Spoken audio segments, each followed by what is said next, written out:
Welcome to the Journey to Fulfilment podcast. And today I have a special guest. His name is Jeremy Khoh. Is that how I say your last name?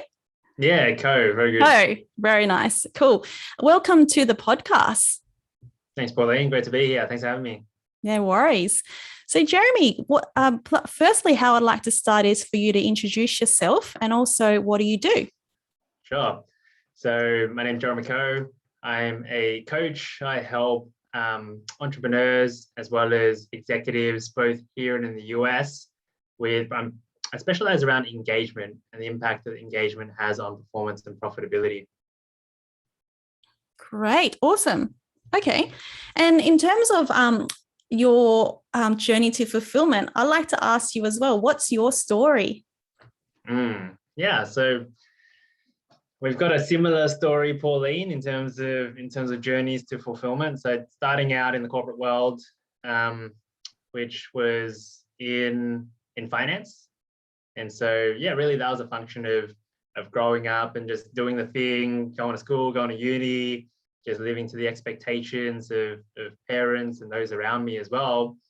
And so, yeah, I did that for a couple of years. I learned a lot there in terms of from a professional standpoint, learn some technical things, learn some ways to present, all that sort of stuff, right? Got the opportunity to work overseas as well, but there was something that wasn't quite in alignment. I didn't know what it was at the time. But yeah, I guess you could say that I didn't feel fulfilled. And as a result, I ended up spending a lot of time and energy on more suboptimal behaviors and habits and that sort of thing. Right? So, what I found was, I didn't want to ask myself the hard questions at that time. So instead, I chose to distract myself with other things. Yeah, and that went on for a little while. I ended up moving around jobs as well. But really at that point in time, that was the catalyst for what got me into the wonderful world of personal growth and personal development as well. So I started reading other books, doing all the podcasts, the courses, all that sort of stuff as well. And just really immersing myself into how to level myself up, if you will. Meanwhile, in parallel, so I started a new job, got the opportunity to work overseas again. I was leading a team over in Hong Kong.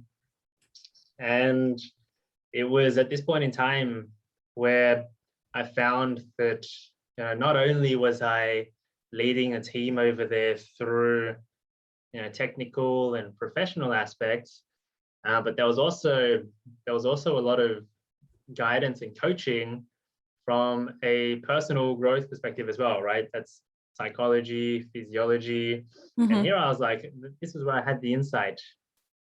This was an intersection between my professional life and then my passion for personal growth as well. The intersection between the two. And during that experience overseas, there was a whole bunch of other things that happened, like my bunch of my team leaving and having to use coaching and relationships in order to find unpack the reason, the why, and to connect it back to the organization and bring them back on board as well. So that was a wonderful learning curve all in and of itself. But then coming back from that journey took me into the world of coaching, right? Yeah, so I came back, started reading up into it a lot more. Again, so I got certified, doing courses, got coaches, and really immersing myself into the technical aspects of coaching. I'm curious about that step that you took in terms of when you said about the intersection. How did that sort of end up transitioning your curiosity into this world of coaching or personal development or growth? I think I was definitely already on the path of growth and personal development. The intersection was the insight around, well, here's a way that I could actually align what I'm spending all of my time on already anyway with how I can help more people and basically create a career or a business out of it. And so that Great. was the insight. That was the spark. So then what happened after that was, well, then I started looking into, okay, so then how do I make this even a thing? What's the outcome that I want? Well, it's to make this a successful business, a successful career. Mm-hmm. And then let's unpack what are the steps that I need to take to get there. So that's the Yeah. upskilling, that's the getting coaches, that's the learning, that's the clearing of the personal things as well that I need to get through. And that's the identification of, what is my unique aspect? What are those aspects that I can leverage as well? Mm. And so then that ended up taking me to learning a whole lot, really immersing myself into that space as well. And really getting what I learned was I got a really clear understanding and breakdown of what that insight was. Mm-hmm. Right. So at the time, it was quite intuitive. I felt as though this was my thing. It felt like it was in alignment. Right. And, I'm sure that you may resonate with that. And I'm sure a lot of people listening to this may resonate with that as well, if they've kind of come across, what that thing is for them. But I know that a lot of the people that I work with, they don't know what that thing is for them. At least they don't think they know what that thing is for them. Right? They think that it's out there somewhere, and it's my job kind of try and help them or guide them towards finding what that thing is for them. Whether they're already in a business, right? They've got their own business, but they want the business to do even better. And they don't feel as connected with the business anymore, for an example. Or quite often I work with a lot of people who they're employed, so they're corporate employees. And again, they want to do even better. They want to perform even better. They want to take their career to the next level. They want that promotion, or they want to move externally as well. And in order to get there, they want to feel more engaged in what they're doing. They want to feel more inspired. They want to feel more energized so that they can put more effort in and do a better job, have better output, have better outcomes as well. And of course, they want to do all of that and feel like they're fulfilled and feel like they're on purpose as well. And so what I learned, through my own journey was that feeling fulfilled and feeling on purpose, isn't some esoteric thing that's out there, that's outside of us, but it's like, in fact, it's like this really practical thing that we're constantly demonstrating, whether we know it or not. Yeah. Right. That's really interesting. Because you mentioned about initially when you were stepping into this world or making the decisions with the outcomes that you wanted, it started with the intuition, that side of things. And then come to now, then obviously you've learned a lot of things along the way, but then it's also now we're turning it into it's practical and it's an expression of yourself. How does that sit? I'm just trying to make the connection. Sure.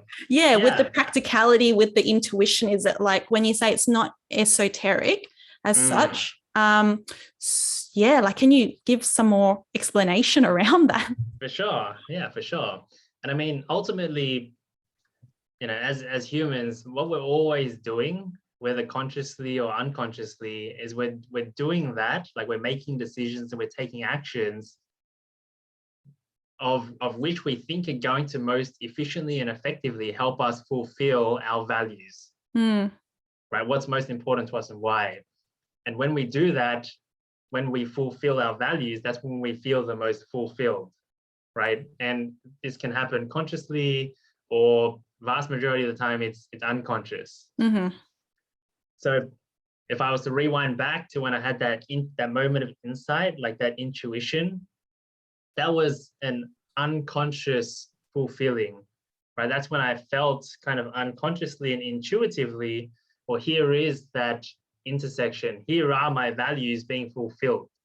And at the time, I didn't consciously know what my values were, but now having done the work, my top 3 values are personal and self-development and growth, right? It's relationships with others, and it's coaching, mentoring, and teaching, right? It's sharing insights, right? So in other words, I can distill it down to, to learning, loving, and leading.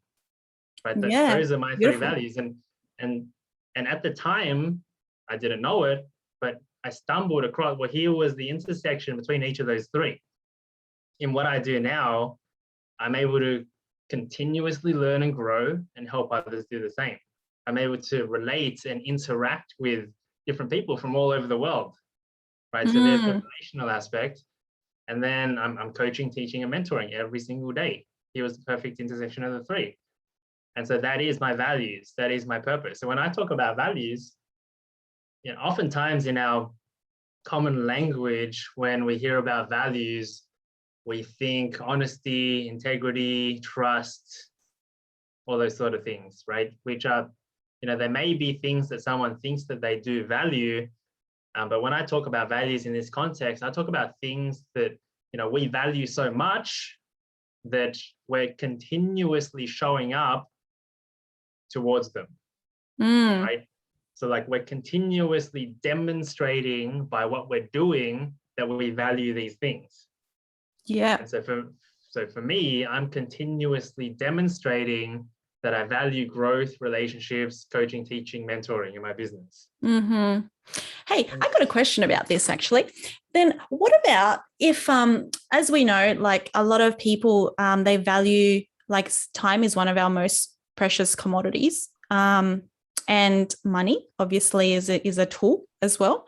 But when, you know, like there's a lot of people that want some kind of freedom or believe that, you know, for part of that freedom or fulfillment is having, whether it's the career or business which generates the income. And then it's obviously making use of, you know, what do they want to do with their time as well, whether they're in the job that they like or they'd rather be doing something else.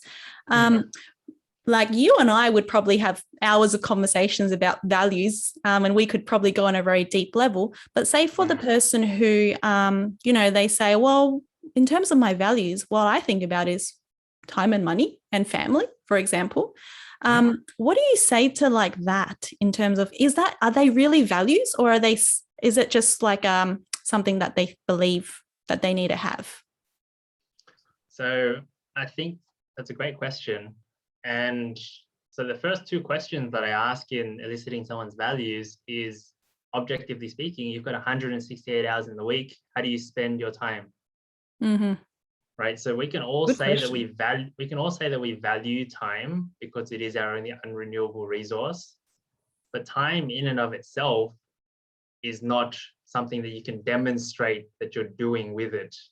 Right. You're demonstrating what is valuable to you by how you use the time that you have now. Right. And so if you're using it for work, awesome. Why? You know, why do you spend 5 days of your week, 8 hours a day, so 40 hours of your week doing whatever it is that you do? And it might be for your family. It might be for your hobby. It might be because you genuinely like the career that you're in. Right. So that's question number one. So the value itself isn't time. The value itself is how you're demonstrating that you're using the time. How about if they say that like they want to make a living, as you know, that is quite common as we go to work to earn for, you know, to support ourselves and others, but also to generate an income. So like for that person who goes, well, I have to do this. This is all that I can do. And they don't think outside of the box as to something in terms of fulfillment is a totally something that they don't think about.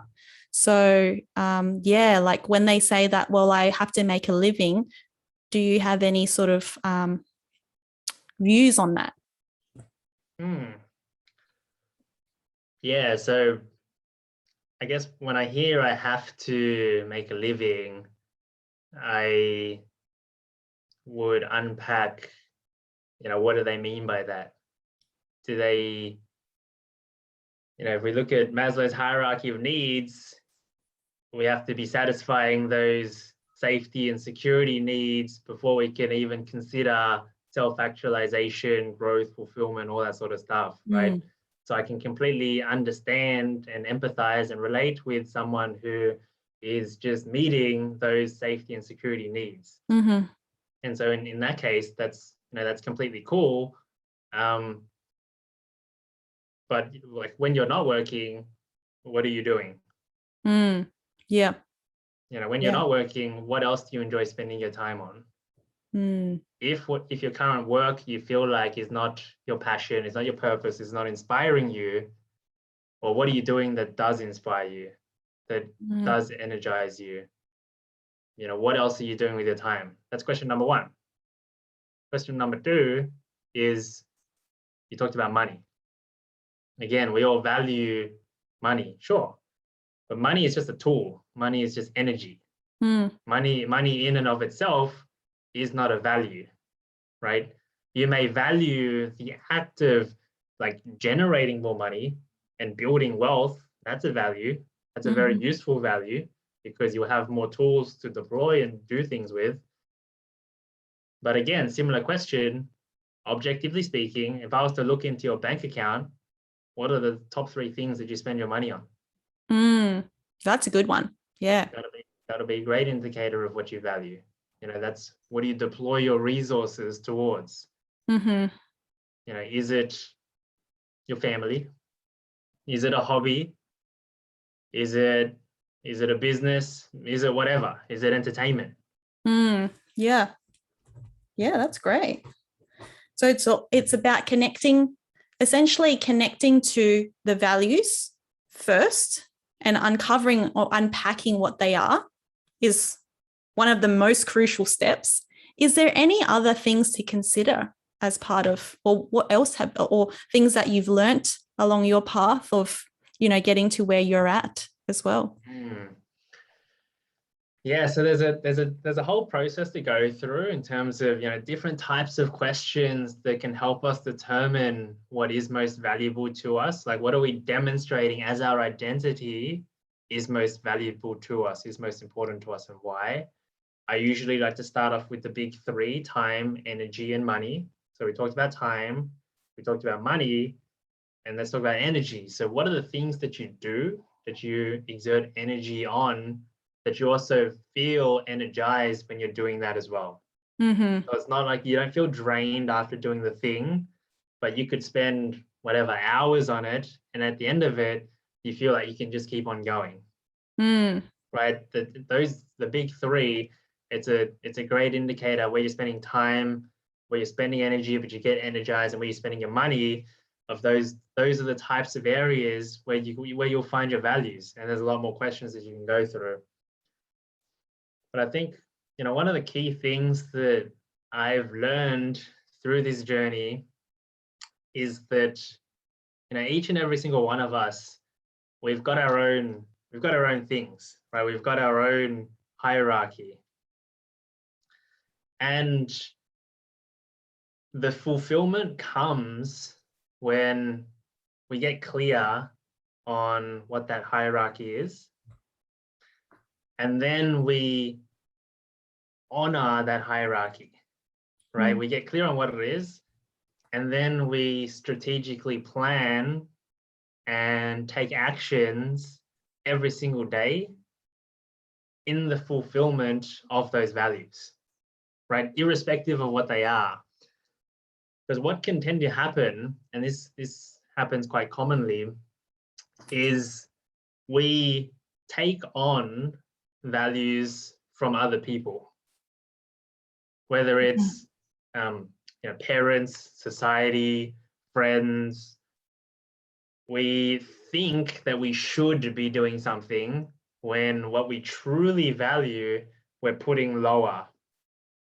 And we know that's happening when we say things like, you know, I should do this, or I have to do that, right? When we use that kind of imperative language, we know that what that means is there's someone else, typically, you know, like an authority or someone that we're looking up to, you know, we're taking their things on, we're taking their values on top of our own. And as a result of that, we get the shoulds, we get the have tos. Like that is the reason for unfulfillment, Yeah. right? There's We conflict. exactly when we're on the journey to fulfillment, that presupposes that we don't feel fulfilled. And the reason why is because either A, we didn't actually know what's most valuable to us, or B, it's we might know, but we've taken on other people's on top of us. So we're not honoring our own values. Or maybe it's a combination of the two. Maybe it's like I'm unclear and I'm taking on other people's values as well. So as a result, I'm waking up every single day. I feel like I have to do this thing and I should do this and all that sort of stuff. And I'm feeling unfulfilled. I'm feeling uninspired. I'm feeling low energy. Yeah. And I don't know why. I don't know how to break out of this cycle. Mm-hmm. And so, yeah, the way to break out of that cycle is to, hey, do the work, get super clear on what's most important to you and why, because that is your internal guidance system. That is that compass that will help you for the rest of your life with every single decision that you make, right? Yeah. Like, until you make the unconscious conscious, it'll run your life and you'll call it fate, right? I think it was Nietzsche that said that. That goes with your values. Like until you get super clear, bring it out of the unconscious on what's most important to you and why, then you can use that as your compass. You can use that as your guidance system when you make decisions, when you plan, when you're trying to figure out like what it is that you want to do. You do that, and then you start taking action towards those values, right? Rather than what we tend to do is just like listen to other people or keep reading more things. And it's kind of like I like to use the analogy of what a piñata is. Yeah, just Those things the that little hang. kids like smash all the lollies. Right, exactly. You've got like a blindfold on, and you're like swinging around trying to smack that piñata. That's pretty much what we're doing if we're walking around like not clear on what drives us, what's most important to us, and why. There's many different ways to do it, but I mean that's why we always say clarity is number one. That's right. And for me, clarity around what your values are is number one. What is personally most important to you and why, without any like imposition from anyone else. Without any expectation of how you think things should be. Yeah. Right? Because the tendency that I found when I work with people is, and that's why I always pre-frame this, when asking the questions, is, you think of the big three: time, energy, money. When someone asks you how you spend your time, energy, money, the tendency could be to go, well, I would love to be spending my time like this, and this. I would love to be, like living in Bali or like exercising 10 hours a day or like whatever the thing is, right? But that's not the truth. The truth is that we're doing exactly what we're doing, and there's no other way that we're doing it. So the way that we're actually living our lives and demonstrating it is how we're demonstrating is our values, basically. Yeah, okay. And so it's like getting clear on that, and then unapologetically fulfilling them. Yeah, that's really painting a picture now. The when you talk about like getting really clear, like that is essentially the first and one of the most important steps to accessing your truth, as you said, or the fulfillment. The getting clear stage, because you said before in your journey that like initially was unconscious, that you were like tapping into your intuition and then sort of feeling and building into this future. The way I see it is that when you're unconscious, like you said with the piñata situation, you don't really even think about getting clear or even like knowing to take the blindfolds off, So how does someone even like, do you think that it takes something outside of themselves or some kind of event or something for someone to really kind of move from the unconscious to be conscious to make that kind of decision or that shift? Or, you know, like for you, because yeah, like obviously you've in your career, you were like, oh, I'm unfulfilled, but then I've got all these skills and things that I want to do. So then you brought it into the conscious, and then you made a decision about your outcome and reverse engineered it. But then yeah, like what's your perspective on to transition the unconscious to the conscious in order for us to then access getting clear about ourselves?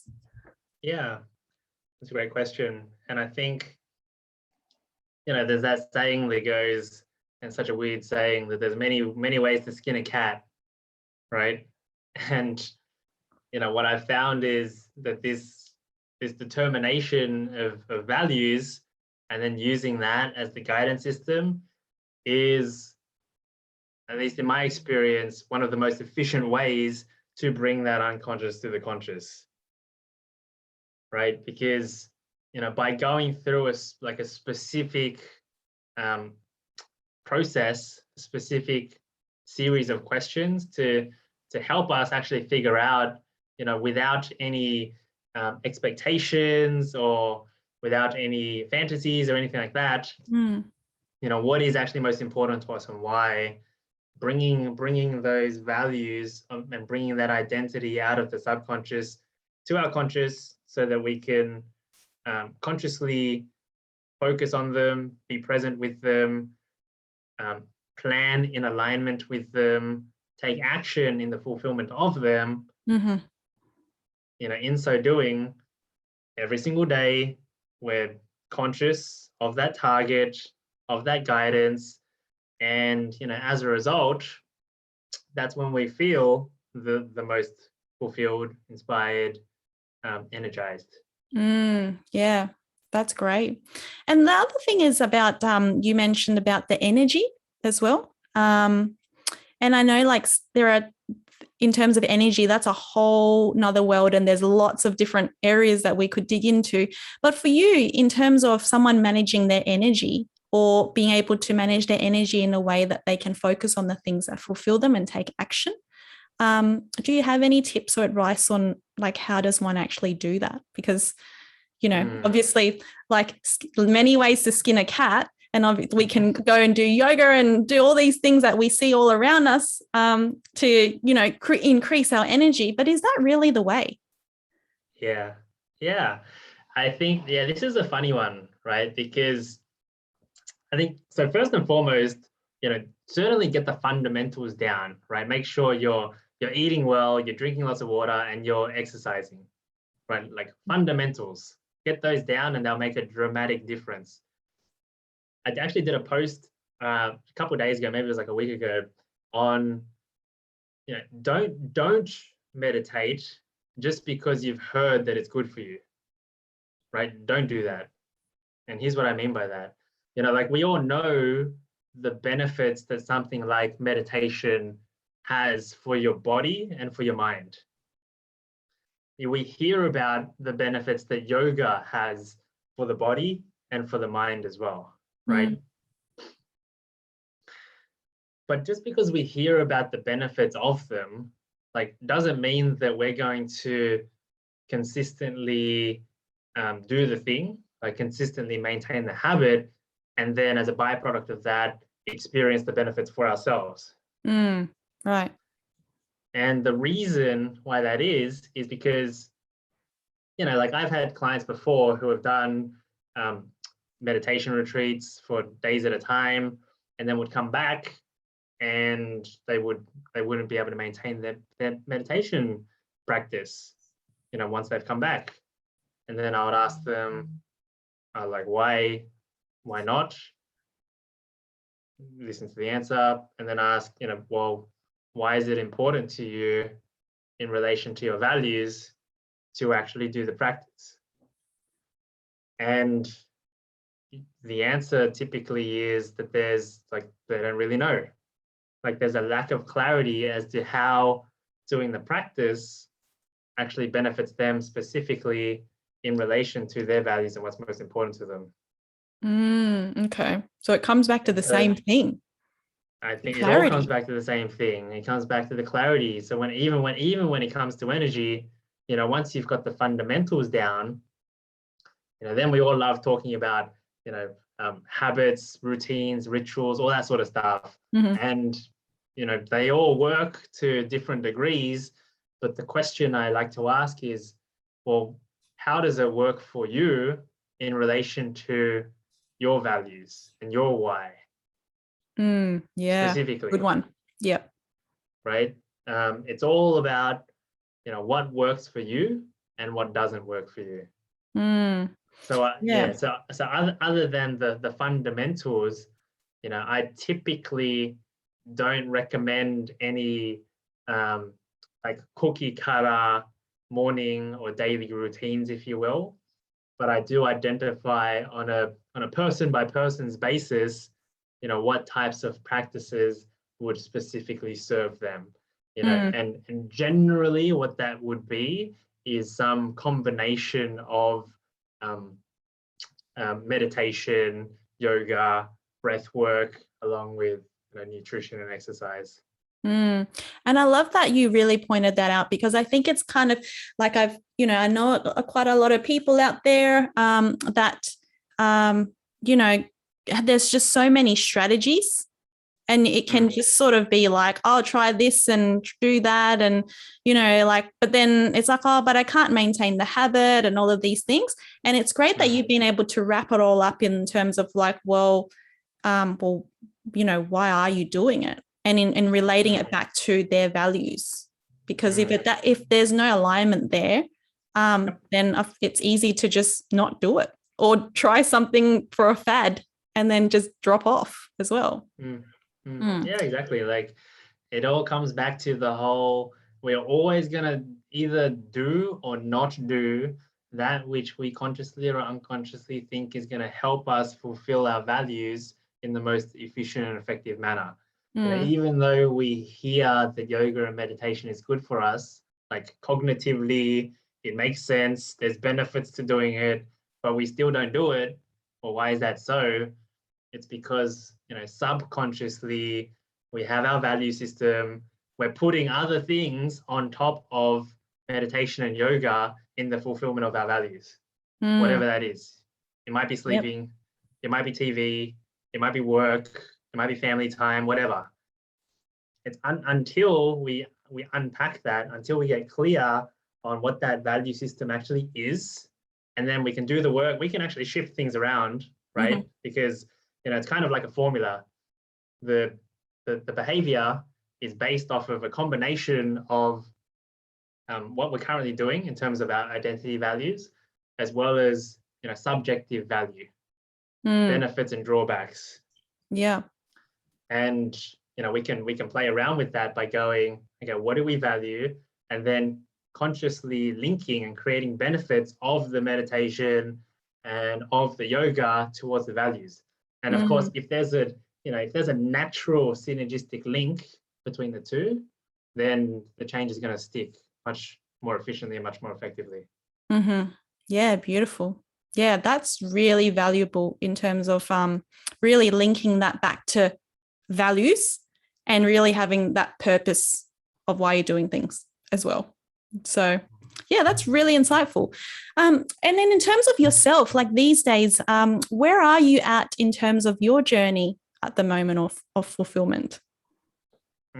So I would say that I am, I talked about being super clear on my values, being super clear on my purpose. And then, planning comes quite simple after that, whether it's, strategic long-term, or whether it's more tactical in the near term, or whether it's on a daily basis. And so I ensure that I'm planning in accordance and in alignment with the fulfillment of my values, so that each and every day I'm doing that which I know, both consciously and subconsciously, helps me fulfill my values and purpose, so that I can feel fulfilled each and every single day. Love it. That's great. And now I'm going to ask you a couple of questions that I love to ask my guests before we end up. Is the first one is, what does fulfillment mean to you? Yeah, I think I just answered that with my last one, and I've touched on it here and there. But yeah, so when I think about fulfillment, more than just a feeling or an emotion, if you will, fulfillment for me is being super clear on, what's most important to me and why, and then doing that which helps me efficiently and effectively fulfill those values. That to me equals fulfillment. Yeah, awesome. And lastly, imagine if it was your last day on earth, and you've done all the things that you wanted to do, and you hit that fulfillment mark, but it is your last day. What message would you want to be giving to the world, or what would you want to leave behind? Okay. Is it my last day or is it everyone's last day? Your last day. My last day. Okay. Yeah. So I would say my message to the world would be, the answer is always love and gratitude. Like always. When we can love and when we can be grateful for everyone and everything, because we feel compassion for other people, because we can empathize with others, because we can always see the other side of the coin, then that's always the answer. Then we can let go of all of the causes of dissatisfaction, of conflict, of resentment, of shame, of all the problems that we experience, right? When we're able to show up from a place of wholeness, of love, of gratitude, of awareness, then we're inherently going to feel a greater sense of well-being and a greater sense of fulfillment as well. So yeah, last message for this earth, and we hear it a lot, but hopefully I would articulate it in a slightly different way that lands in a practical way, is that ultimately love and gratitude is the answer. Yeah. And I have loved this conversation so much, and I am so grateful that you are my guest today. So I want to also leave and share the love and gratitude of having you on. So thank you so much, Jeremy. And where can people find you if they want to connect with you? For sure. So yeah, I'm on Facebook, LinkedIn, just my name, Jeremy Khoh, so Khoh. And you can also find me on Instagram. So Mind CFO, MIND CFO. Beautiful. Cool. And yeah, we'll drop a link in the show notes. And until the next episode, thank you so much for tuning in. And we'll talk to you next time. Bye for now.